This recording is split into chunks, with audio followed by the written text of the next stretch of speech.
वालेकुम दोस्तों, क्या हाल चाल है। मेरा नाम उमर ख़त्ताब है।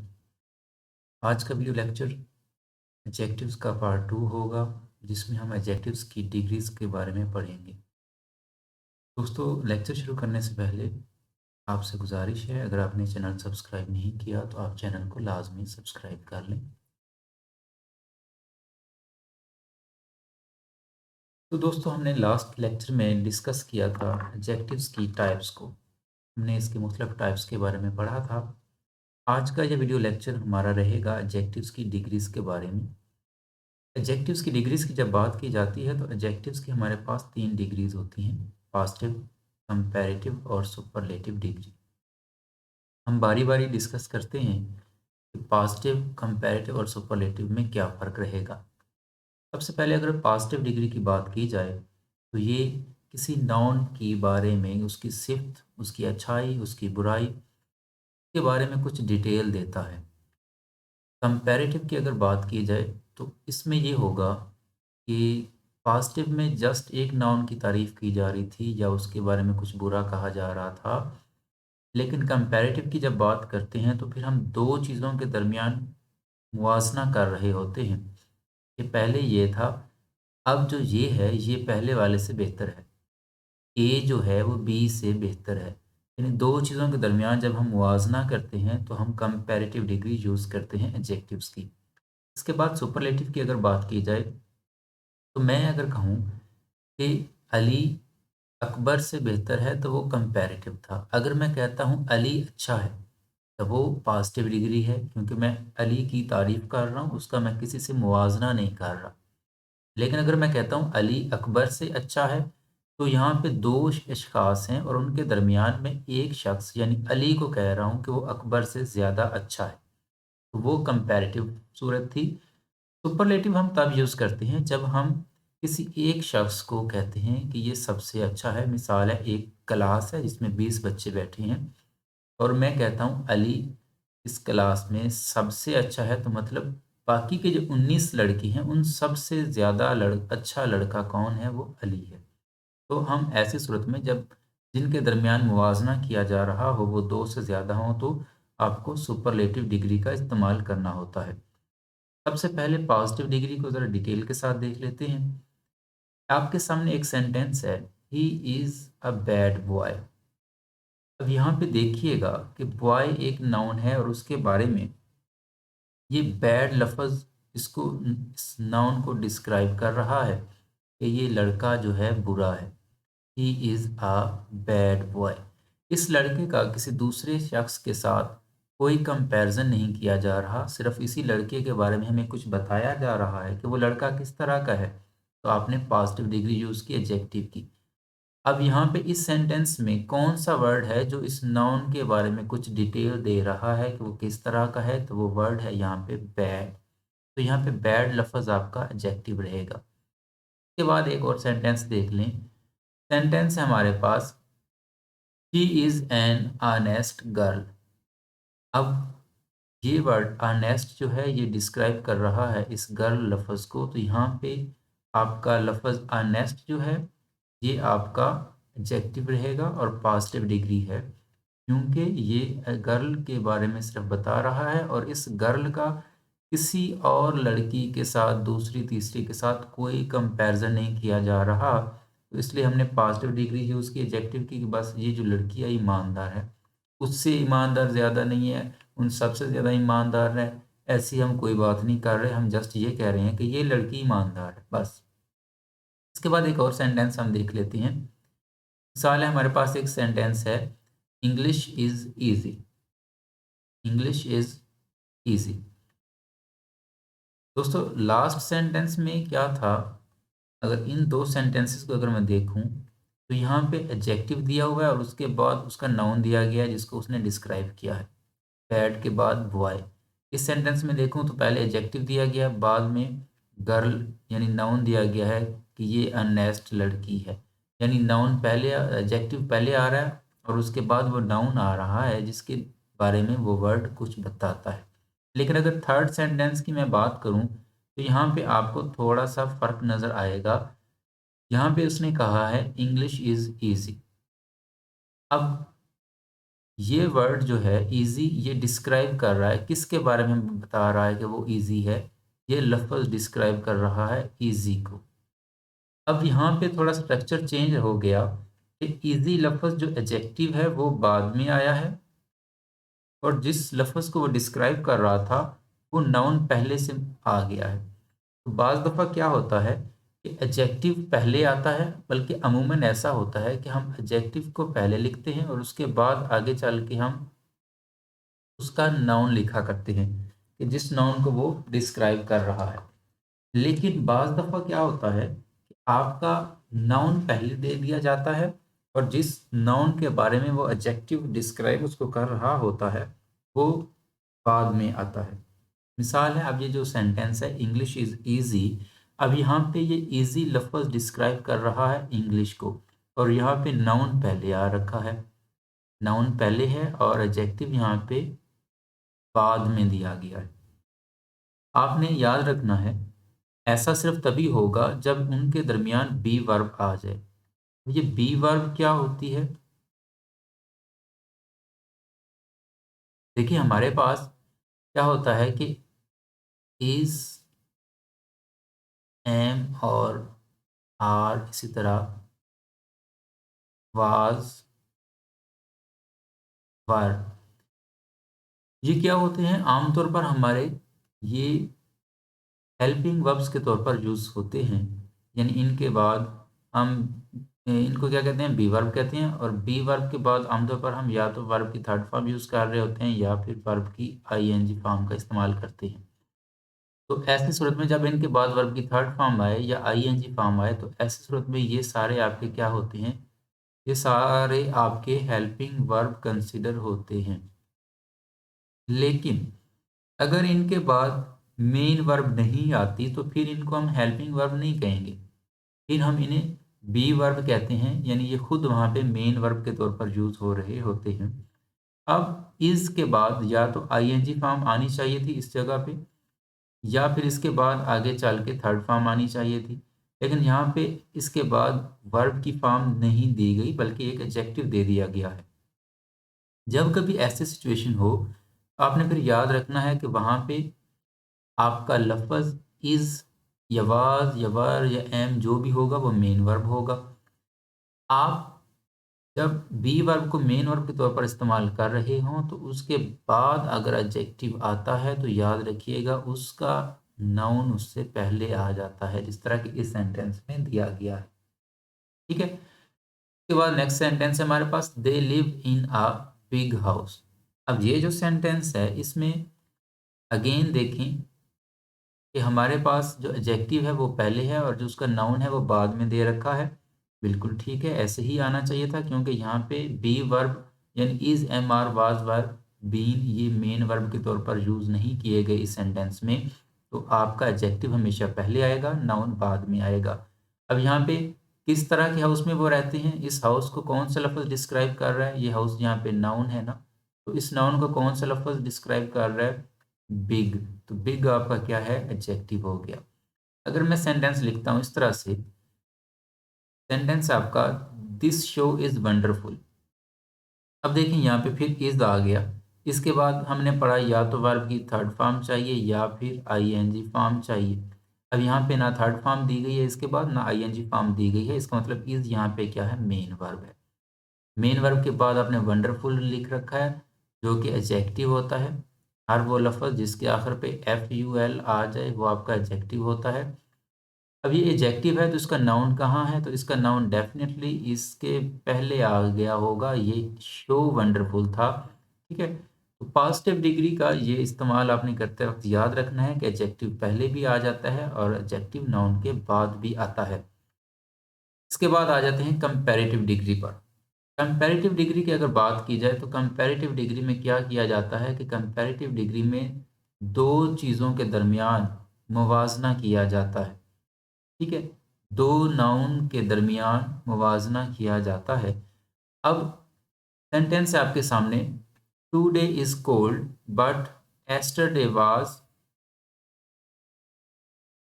Colder. Today is cold but yesterday was colder. अब देखें यहाँ पे कि आपने क्या करना होता है आमतौर पर कंपैरेटिव डिग्री हम यूज़ जब करते हैं तो हमने देखा होता है कि कंपैरिज़न करने के लिए कंपैरेटिव डिग्री का इस्तेमाल किया जाता है। लेकिन नहीं, कंपैरेटिव डिग्री का इस्तेमाल किसी तरह की चेंज को भी शो करने के लिए हम यूज़ करते हैं। 2 इस्तेमालात होते हैं, पहले इस चीज़ को हम ज़रा देख लेते हैं। जब आप कंपैरिज़न कर रहे हैं किसी चीज़ 2 चीज़ों के दरमियान, आपने वहाँ पे क्या करना होता है, आपने कंपैरिज़न की सूरत में वहाँ पे देन का इस्तेमाल करना होता है। और ये भी याद रखिएगा THAN देन आएगा, THEN अगर आपने लिखा तो वो तो फ़ौरन से ही गलत हो जाना है। तो देन कंपैरिज़न जब होगा, कंपैरेटिव डिग्री इस्तेमाल की जाएगी तो देन इस्तेमाल किया जाएगा। पाँच दफ़ा क्या होता है कि आप कंपैरिज़न तो कर रहे होते हैं, लेकिन कंपैरिज़न करते वक़्त आप सेंटेंस में 2 क्लॉज़ लिख देते हैं। यानी हर एक क्लॉज़ क्लॉज़ समझते हैं आप? क्लॉज़ क्या होता है? क्लॉज़ मीन्स कि हर एक की वर्ब अलग-अलग हो जाएगी।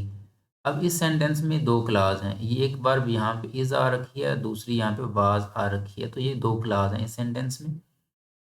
तो जब आपके सेंटेंस में कंपैरिज़न भी किया जा रहा हो 2 चीज़ों के दरमियान और दोनों की वर्ब अलग-अलग से दे रखी हो, तो ऐसी सूरत में आप वहाँ पे देन का नहीं फिर बट का इस्तेमाल करते हैं। सेंटेंस है आपका टुडे इज़ कोल्ड, आज मौसम ठंडा है, आज का दिन सर्द है, बट यस्टरडे वाज़ कोल्डर, लेकिन गुज़िश्ता कल जो था वो ज़्यादा ठंड थी, ज़्यादा ठंडा था। अब इस सेंटेंस में देखें, दिस इज़ कोल्ड, ये पॉजिटिव डिग्री हमने लिखी क्योंकि हम तारीफ़ कर रहे हैं आज के दिन की। ठीक है, आज का दिन क्या है, ठंडा है। लेकिन अगर मैं कल के दिन की बात करूँ तो वो क्या था, ज़्यादा ठंडा था। कल का दिन किससे ज़्यादा ठंडा था? टुडे वाले दिन से, यानी आज के दिन से कल वाला दिन ज़्यादा ठंडा था।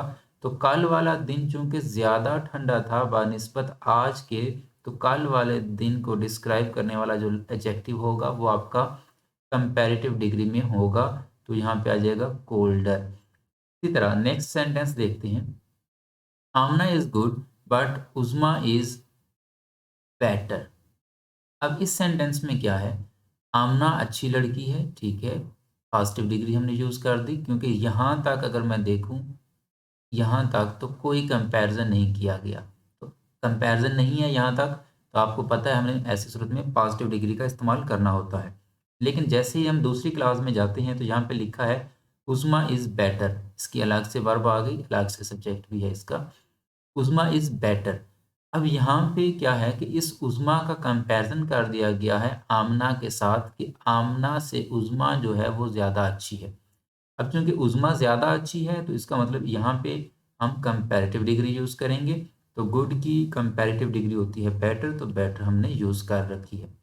इसी तरह से नेक्स्ट सेंटेंस देख लेते हैं एक और, शी इज़ टॉलर देन आई।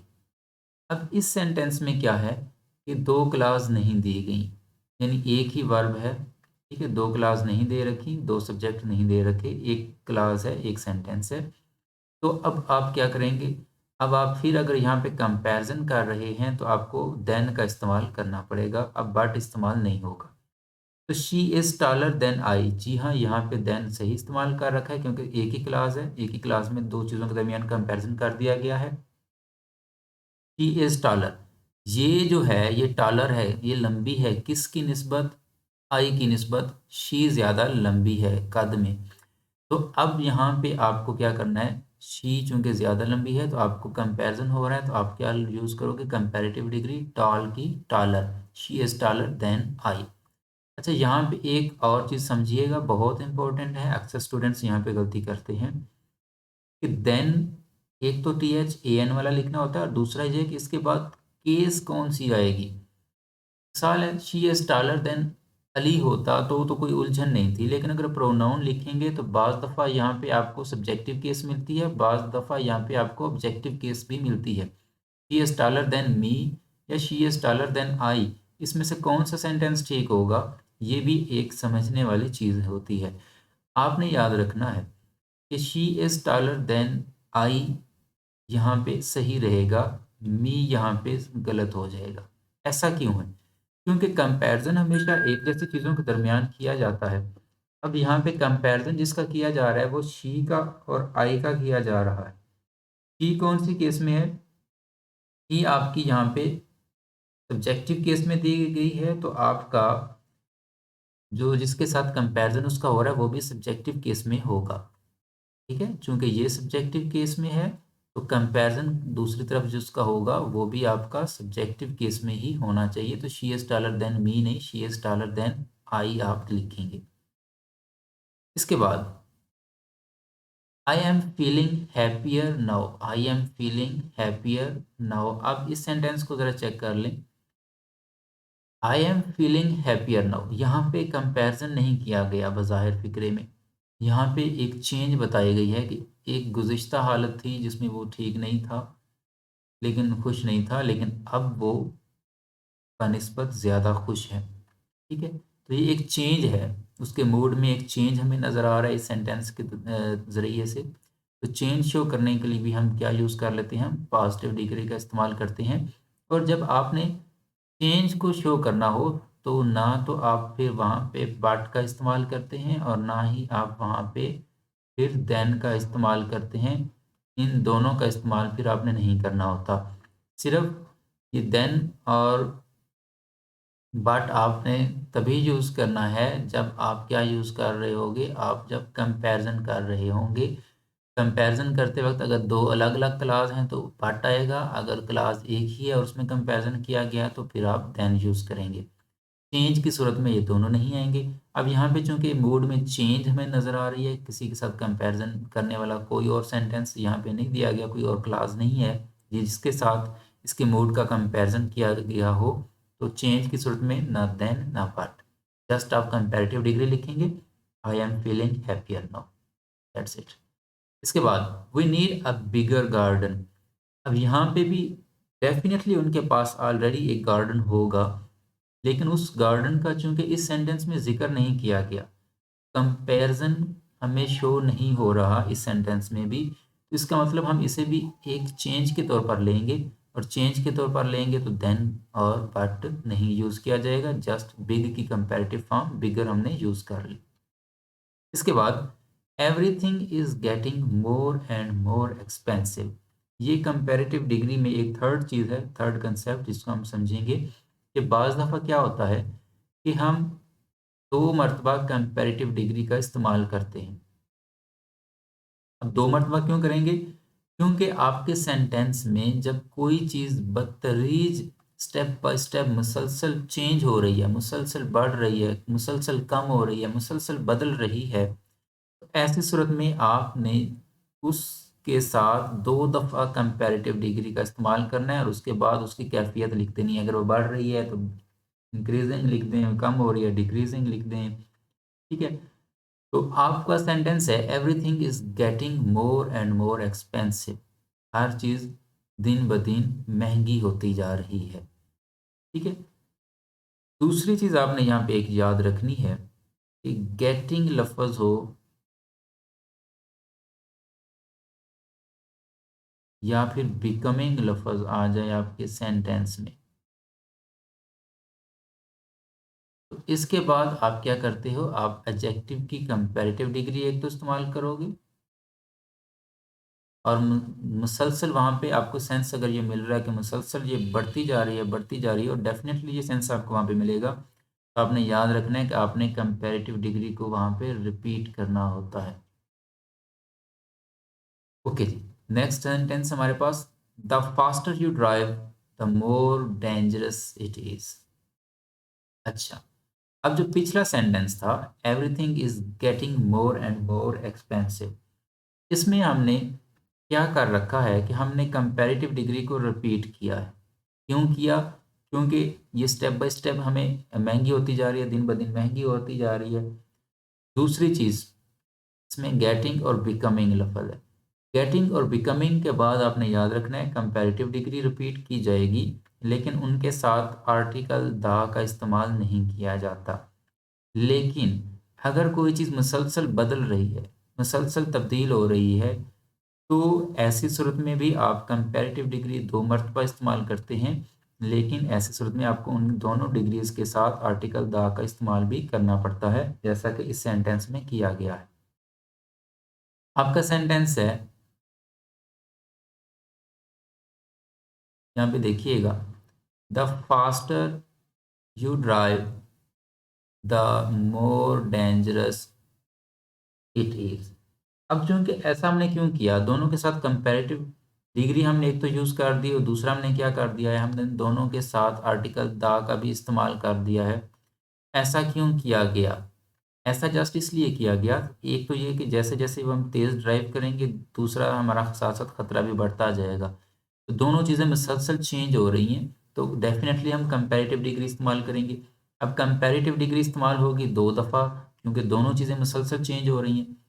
2 दफ़ा कंपैरेटिव डिग्री यूज़ की जाएगी। 2 दफ़ा तो हमने यहाँ पे भी यूज़ की थी, लेकिन यहाँ पे हमने क्या किया था, हमने आर्टिकल द का इस्तेमाल साथ नहीं किया था। लेकिन यहाँ पे आप आर्टिकल द का भी इस्तेमाल करेंगे। इन शॉर्ट आप याद रखिएगा कि गेटिंग और बिकमिंग के साथ जब हम कंपैरेटिव डिग्री रिपीट करते हैं तो आर्टिकल द का इस्तेमाल नहीं होता। गेटिंग और बिकमिंग के बगैर अगर कोई चीज़ मुसलसल कम बढ़ रही है, चेंज हो रही है, तो आपको कंपैरेटिव डिग्री के साथ-साथ वहाँ पे आर्टिकल द का भी इस्तेमाल करना होता है। उम्मीद है आप इस चीज़ को समझ चुके होंगे। इसके बाद एक और चीज़ मैं आपके साथ यहाँ पे डिस्कस करूँगा कि बाज़ दफ़ा क्या होता है कि हमारे पास बाज़ एडजेक्टिव्स ऐसे होते हैं कि उनकी कंपैरेटिव फॉर्म जो होती है उसके साथ हम देन का नहीं बल्कि टू का इस्तेमाल करते हैं।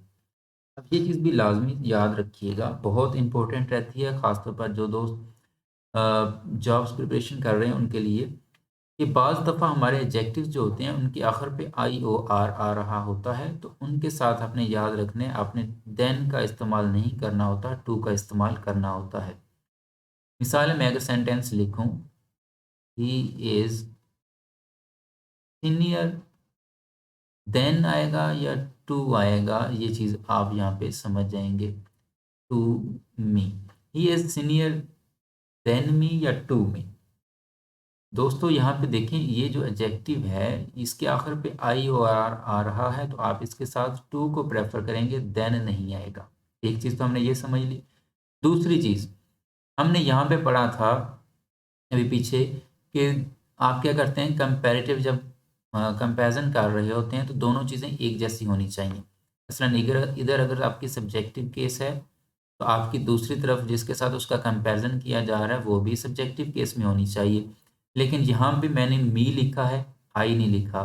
यहाँ पे अगर आप आई लिखोगे तो भी सेंटेंस गलत हो जाएगा। ऐसा इसलिए है कि हमारे पास यहाँ पे इससे पहले लफ़्ज़ हमने जो टू यूज़ किया है, ये एक क्या है, प्रेपोज़िशन है।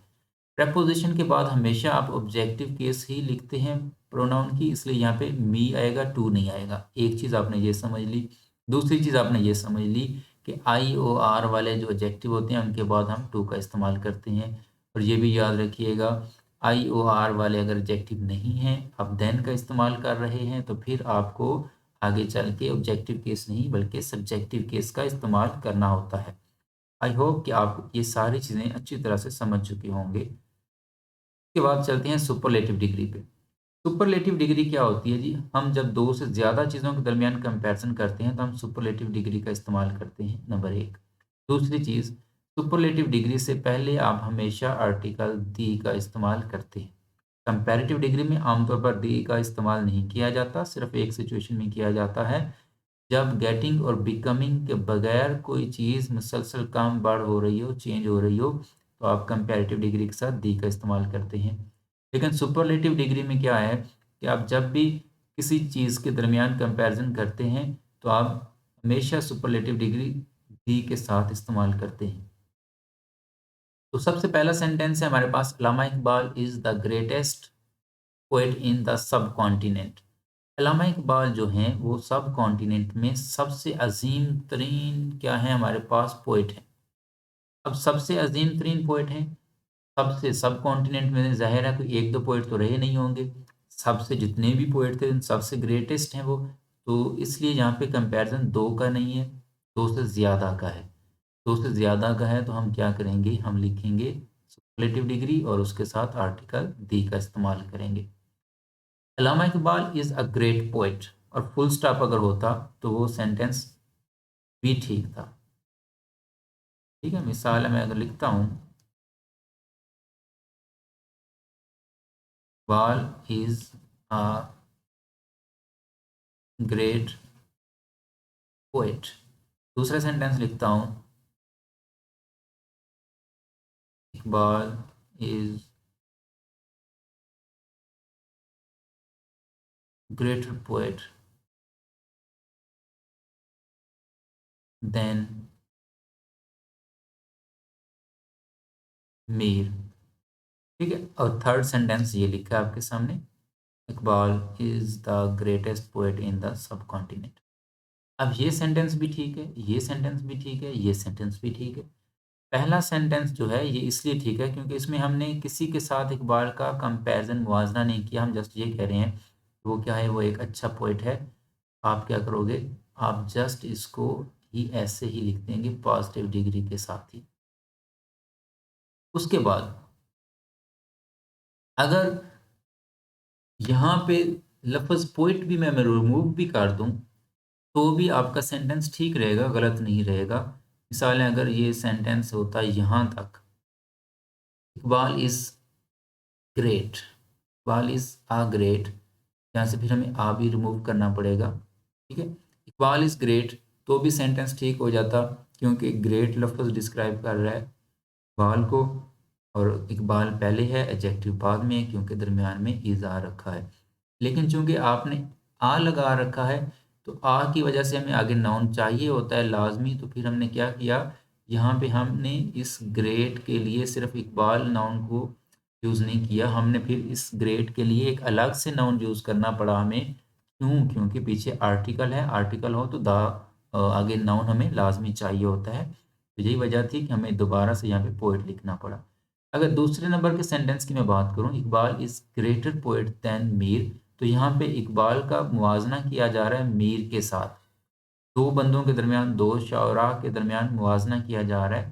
तो इन दोनों शायरा के दरमियान मुवाजना जब होगा तो आप कंपैरेटिव डिग्री इस्तेमाल करेंगे, तो ज़ाहिर है आपको ग्रेट, ग्रेटर हमने की डिग्री यूज़ कर ली। अब ग्रेटर कंपैरेटिव डिग्री यूज़ की है, कंपैरिज़न भी किया जा रहा है, तो आगे लाज़मी देन या बट होना चाहिए। तो मैं देखूँगा कि एक ही सेंटेंस में क्लॉज़ है या एक से ज़्यादा क्लॉज़ हैं। तो सेंटेंस में जस्ट एक क्लॉज़ है तो इसका मतलब बट नहीं आएगा, इसका मतलब देन आएगा, और देन भी कौन-सा, THEN वाला आएगा। तो यहाँ पे Iqbal is greater poet than Mir. I hope कि आपको इसकी समझ आ चुकी होगी।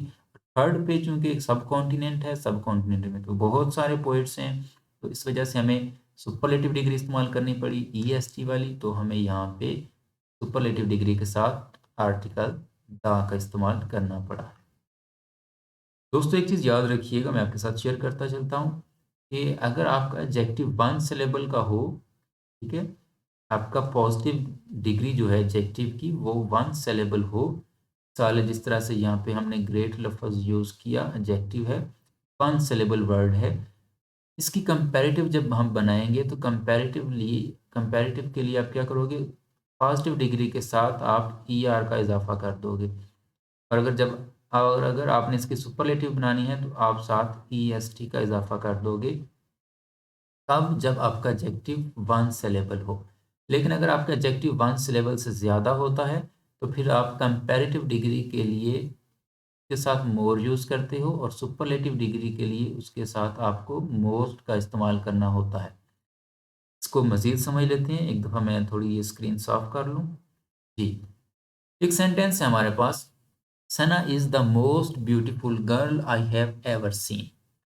अब यहाँ पे देखिए लफ्ज़ मोस्ट आया, जबकि यहाँ पे पहला जो सेंटेंस था उसमें मोस्ट नहीं है। ऐसा क्यों है? क्योंकि यहाँ पे ग्रेटेस्ट हमने लिखा हुआ है, और ग्रेट जो है वो वन सिलेबल वर्ड है, वन सिलेबल एडजेक्टिव है। तो इसके साथ हमने पढ़ा है अभी-अभी कि हमने सुपरलेटिव बनानी हो तो हम क्या करते हैं, EST लगा देते हैं। लेकिन ये जो सेंटेंस है, Sana is the most beautiful girl I have ever seen, इस सेंटेंस में क्या है कि यहाँ पे जो एडजेक्टिव है वो एक से ज़्यादा सिलेबल का है। ब्यूटीफुल, इसमें 3 सिलेबल्स आ रहे हैं। अब इसमें चूंकि 3 सिलेबल हैं तो इसका मतलब इसके साथ हम EST लगा के इसकी सुपरलेटिव डिग्री नहीं बना सकते, आपको इसके साथ मोस्ट का लफ्ज़ यूज़ करना पड़ेगा और उससे पहले आर्टिकल द। तो Sana is the most beautiful girl I have ever scene.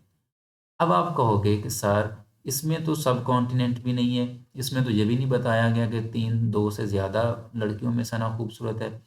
देखिए यहाँ पे ये जो आगे आपकी क्लास है, इसमें बता दिया गया है कि ज़िंदगी में मैंने अब तक जितनी भी लड़कियाँ देखी, उनमें सबसे खूबसूरत लड़की सना थी। अब ज़ाहिर है मैंने ज़िंदगी में 1 या 2 लड़कियाँ तो नहीं देखी होंगी, तो वो ये कहना चाह रहा है, मैं नहीं, यहाँ पे आई ये जो आई है मैं इसकी बात कर रहा हूँ। तो अब उसने चूँकि ज़िंदगी में 1 या 2 लड़कियाँ तो नहीं देखी होंगी ना खूबसूरत, उसने बहुत सारी देखी होंगी। तो उस सारी लड़कियों में से उसे जो सबसे ज़्यादा खूबसूरत लगी वो कौन थी? सना थी। तो इसका मतलब यहाँ पे भी कंपैरिज़न 2 से ज़्यादा के दरमियान है, तो आप सुपरलेटिव डिग्री का ही इस्तेमाल करेंगे। इसके बाद नेक्स्ट सेंटेंस ओहो! नहीं है अभी, अच्छा 2 ही सेंटेंस थे। यहाँ तक अगर आपको समझ आ चुकी है तो आप ओके, अगर आपको समझ नहीं आए तो आप क्वेश्चन कर सकते हैं, आप कमेंट में लिख सकते हैं कि सर यहाँ से समझ नहीं आई। तो चलते हैं जी नेक्स्ट सेंटेंस। नेक्स्ट स्लाइड में हमारे पास है क्या? हमारे पास यहाँ पे इस स्लाइड में हम डिस्कस कर लेते हैं चंद एडजेक्टिव्स के बारे में। देखिए जब हम वर्ब्स की फॉर्म्स को पढ़ते हैं तो हमारे पास चंद वर्ब्स ऐसी होती हैं कि जिनकी हम क्या करते हैं ईडी लगाते हैं तो दूसरी और तीसरी वर्ब की फॉर्म बन जाती है। हम ऐसी वर्ब्स को रेगुलर वर्ब्स कहते हैं। लेकिन चंद वर्ब्स ऐसी होती हैं जिनकी दूसरी और तीसरी फॉर्म ईडी लगाने से नहीं बनती, जैसा कि सी। अब इसकी दूसरी फॉर्म सा होती है और थर्ड फॉर्म इसकी तीन होती है। तो ऐसी वर्ब्स जिनकी दूसरी और तीसरी फॉर्म ईडी लगाने से नहीं बनती, उन्हें हम क्या कहते थे? उन्हें हम इर्रेगुलर वर्ब्स कहते थे। यही चीज़ यहाँ पे एडजेक्टिव्स के साथ है। एडजेक्टिव्स में भी आपके पास बाज़ एडजेक्टिव्स जो होते हैं वो रेगुलर होते हैं और बाज़ जो होते हैं वो इर्रेगुलर होते हैं। आपके रेगुलर एडजेक्टिव्स कौन से होते हैं? आपके रेगुलर एडजेक्टिव्स वो होंगे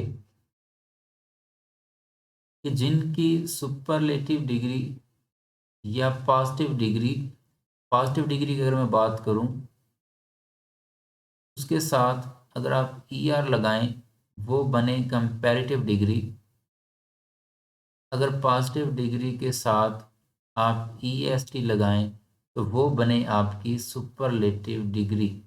तो आप ऐसे एडजेक्टिव्स को क्या कहते हैं? रेगुलर एडजेक्टिव्स कहते हैं। लेकिन बाज़ एडजेक्टिव्स ऐसे होते हैं कि वो सारे ही एक दूसरे से अलग होते हैं। अब यहाँ पे ये जो एडजेक्टिव्स दे रखे हैं, इनको देखें ज़रा। अच्छा, मोर और मोस्ट वाले एडजेक्टिव्स जो होते हैं वो भी आपके रेगुलर एडजेक्टिव्स ही कंसीडर किए जाते हैं। लेकिन ये जो एडजेक्टिव्स हैं, अब यहाँ पे गुड है, यहाँ पे इसकी कंपैरेटिव फॉर्म की अगर बात की जाए तो बेटर है, सुपरलेटिव में अगर आते हैं तो यहाँ पे बेस्ट है। यानी तीनों डिग्रीज एक दूसरे से यकसर मुख्तलिफ हैं, बिल्कुल अलग अलग हैं। तो ये एडजेक्टिव्स लाजमी याद कर लीजिएगा, बहुत इंपॉर्टेंट रहते हैं, आपको आने चाहिए। बहुत थोड़े हैं, आपको लाजमी याद करने चाहिए। तो good, better, best, bad, worse, worst, little, less, least, much, more, most और मैनी मोर मोस्ट भी होता है। Many more most, much more most, ठीक है। Far, further, farther, furthest, farthest, ठीक है। ये एडजेक्टिव्स की डिग्रीज याद कीजिएगा और ये भी याद रखिएगा कि ये इर्रेगुलर एडजेक्टिव्स होते हैं हमारे पास। इसके बाद नेक्स्ट स्लाइड पे हमारे पास है जी कि बाज़ दफ़ा हमारे पास ऐसे एडजेक्टिव्स भी आ जाते हैं कि वो बज़ाहिर तो एक से ज़्यादा सिलेबल के होते हैं, लेकिन उनके साथ हमने ER और EST भी यूज़ कर रखा होता है।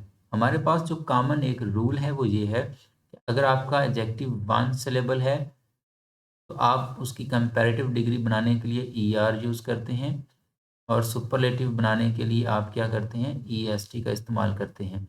लेकिन अगर एक से ज़्यादा सिलेबल का है तो आप कंपैरेटिव डिग्री बनाने के लिए मोर का इस्तेमाल करते हैं और सुपरलेटिव बनाने के लिए आप लफ्ज़ मोस्ट का इस्तेमाल करते हैं। ये एक रूल है हमारे पास। लेकिन चंद ऐसे एडजेक्टिव्स हैं जो कि हो हैं तो वो 2 सिलेबल्स, उनके अगर सिलेबल्स हम काउंट करें तो आपको 2 सिलेबल्स मिलते हैं। 2 सिलेबिक एडजेक्टिव्स ऐसे हैं चंद कि वो अपने साथ आर और एस टी भी लें तो भी सही है, मोर और मोस्ट लें तो भी सही है। तो ये भी आपके लिए काफ़ी इंपॉर्टेंट रहेंगे, इन्हें भी आप याद कर लीजिएगा। कौन से हैं जी? चंद आपके सामने स्क्रीन पर हैं। Common, stupid, cruel, narrow, gentle, polite, handsome, simple, likely, pleasant. ये चंद एडजेक्टिव्स आपके अगरचे एक से ज़्यादा सिलेबल हैं, टू सिलेबिक वर्ड्स हैं, लेकिन इनकी आप कंपैरेटिव फॉर्म बनाते वक्त आर या मोर, सुपरलेटिव बनाते वक्त टी या मोस्ट, दोनों सूरतों में आप इन्हें यूज़ कर सकते हैं। चंद एग्जांपल्स आपके सामने मैं रख देता हूं ताकि आप अच्छी तरह से समझ पाएँ। चलिए देख लेते हैं चंद एग्जांपल्स भी इसकी। हमारे पास सेंटेंस है, ही इज़ सर्टेनली हैंडसम।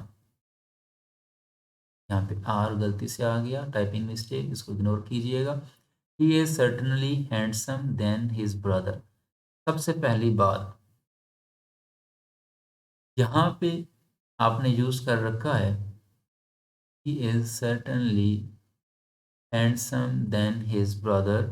आपने कंपैरेटिव डिग्री यहाँ पे यूज़ की, सॉरी कंपैरेटिव डिग्री यूज़ की है ना, तो आपको आर तो फिर लिखना पड़ेगा, आर आएगा यहाँ पे फिर। अच्छा, he is certainly handsome than his brother, comparative degree use की। हैंडसमर बिल्कुल ठीक है, हैंडसम पॉजिटिव, हैंडसमर कंपैरेटिव, और हैंडसम समेस्ट आप इसकी सुपरलेटिव डिग्री यूज़ करेंगे। तो यहाँ पे चूंकि दो के दरमियान कंपैरिजन है, उसका और उसके भाई के दरमियान, तो कंपैरेटिव डिग्री आएगी हैंडसमर। ओके, बिल्कुल ठीक है। अब कंपैरेटिव डिग्री आपने हैंडसमर यूज़ कर रखी है, एक ही सेंटेंस में क्लास है, तो आपको क्या यूज़ करना पड़ेगा? देन यूज़ करना पड़ेगा। हुआ हुआ है, बिल्कुल ठीक हो गया। उसके बाद he is sorry his brother is handsome but he is more handsome. अब यहाँ पे हमने देन का इस्तेमाल नहीं करना, बट का इस्तेमाल करना है। ऐसा क्यों? क्योंकि सेंटेंस में दो क्लास आ गई हैं और कंपैरिजन हो रहा है, तो हम बट इस्तेमाल करेंगे, देन को यहाँ पे रिमूव कर देंगे और कंपैरेटिव फॉर्म यूज़ करेंगे। His brother is handsome but he is more handsome. ज़्यादा हैंडसम कौन है, उसके साथ मोर लग जाएगा। अब चूंकि हिज ब्रदर जो है वो ज़्यादा हैंडसम नहीं, ये ही ज़्यादा हैंडसम है, तो इसकी सिफ्त के साथ हम मोर लगाएंगे, but he is more handsome. अब देखिए, हैंडसम टू सिलेबिक वर्ड है, हैंडसम टू सिलेबल्स हैं, तो आप इसको दोनों तरह से यूज़ कर सकते हैं, क्योंकि हैंडसम हमारे पास ये उन खास एडजेक्टिव्स में से है जो कि दोनों तरह से यूज़ किया जा सकता है। पहले हमने इसकी जो कंपैरेटिव फॉर्म बनाई थी वो आर वाली बनाई थी, और दूसरी जो हमने बनाई वो मोर वाली बनाई है। दोनों सेंटेंस बिल्कुल ठीक हैं, इनमें कोई भी गलत नहीं है। She is one of the politest people I have ever met. ज़िंदगी में मैं जितने भी लोगों से मिला हूँ वो सबसे अच्छी थी, सबसे अच्छी वो थी जितने भी लोगों से मैं मिल चुका हूँ। तो she is one of the, वो चंद ज़िंदगी में मैं जितने भी लोगों से मिला हूँ उन सब में से वो एक अच्छी औरत थी या अच्छी लड़की थी। तो आप यहाँ पे सुपरलेटिव डिग्री का इस्तेमाल करेंगे, चूँकि सबसे ज़्यादा थी तो सुपरलेटिव आएगी, पोलाइट तो पोलाइटेस्ट। ठीक है? हमने क्या किया, पोलाइट यहाँ पे मौजूद है, ये हैंडसम के बिल्कुल ऊपर। ठीक है? तो इसको भी आप दोनों तरह से यूज़ कर सकते हैं। सुपरलेटिव में ईएसटी भी यूज़ कर सकते हैं, सुपरलेटिव के लिए आप मोस्ट भी इस्तेमाल कर सकते हैं। तो she is one of the politest, आपने ईएसटी यूज़ कर लिया, कोई इशू नहीं, सेंटेंस ठीक है। He is the most polite person, आपने मोस्ट यूज़ कर लिया, तो ये भी ठीक है, कोई इशू नहीं है इनमें। आई होप कि आपको ये चीज़ समझ आ चुकी होगी। अच्छा, बाज़ दफ़ा क्या होता है, यहाँ पे काफ़ी इम्पोर्टेंट चीज़ आपके लिए बोनस टिप है, जो लोग मेरे साथ आखिर तक रहे उनके लिए। कि क्या होता है कि बाज़ दफ़ा हम सुपरलेटिव डिग्री के साथ आर्टिकल आ का इस्तेमाल कर लेते हैं। जिस तरह से कंपैरेटिव डिग्री में हम कभी-कभी आर्टिकल द का इस्तेमाल कर लेते हैं, सुपरलेटिव डिग्री में कभी-कभी आर्टिकल आ का इस्तेमाल भी किया जाता है। वो कब करते हैं? वो आप उस वक़्त यूज़ करेंगे जब आपने सुपरलेटिव डिग्री तो यूज़ कर दी और उसी के फ़ौरन बाद सुपरलेटिव की डिग्री के इस्तेमाल होने के फ़ौरन बाद आपको फुल स्टॉप मिल जाए यानी सेंटेंस ख़त्म हो जाए। आगे कोई चीज़ ना हो कि जिसके साथ कंपैरिज़न करते हुए आपने उसको सबसे अच्छा कहा हो। मिसाल है, यहाँ पे एक सेंटेंस है, she is one of the politest people I have ever met. यहाँ पे हमने सुपरलेटिव डिग्री यूज़ कर रखी है। उसके बाद इसके नीचे जो सेंटेंस है उसमें भी हमने सुपरलेटिव डिग्री यूज़ कर रखी है, दोनों के साथ द यूज़ कर रखा है। क्यों? क्योंकि यहाँ पे सुपरलेटिव डिग्री के फ़ौरन बाद सेंटेंस एंड नहीं हो रहा, बल्कि आगे और डिटेल भी दे रखी है। लेकिन अगर ऐसा ना हो, फ़ौरन सेंटेंस एंड हो जाए, तो आप वहाँ पे आर्टिकल इस्तेमाल करते हैं। शी इज़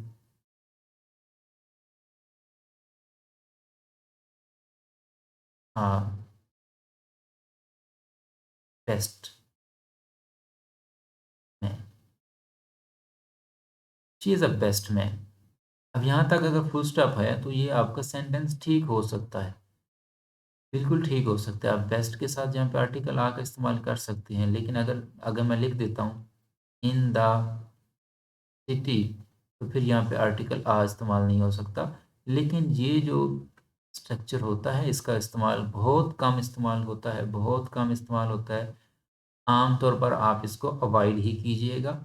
ठीक है? आपने ठीक है, अगर आप किसी शख्स को बहुत ज़्यादा ही अच्छा कहना चाह रहे हैं, तो भी आप उसके साथ ठीक है, आप इस्तेमाल कर सकते हैं इस स्ट्रक्चर को, लेकिन बेहतर है आप इसको अवॉइड करते हुए आप क्या लिखें, आप इसको पॉजिटिव डिग्री के साथ लिखें, she is a good man, वो ज़्यादा बेहतर रहेगा। लेकिन ये भी सेंटेंस गलत नहीं होगा, ये भी सेंटेंस अपनी जगह बिल्कुल ठीक है। तो ये था एडजेक्टिव्स की डिग्रीज़ के बारे में। मैं उम्मीद करता हूँ आज का लेक्चर आपके लिए काफ़ी इन्फॉर्मेटिव रहा होगा। वीडियो देखने का बहुत शुक्रिया। जाने से पहले चैनल को लाज़मी सब्सक्राइब कर दीजिएगा एफसी स्कूल। अपना ख्याल रखिएगा। अल्लाह हाफ़िज़।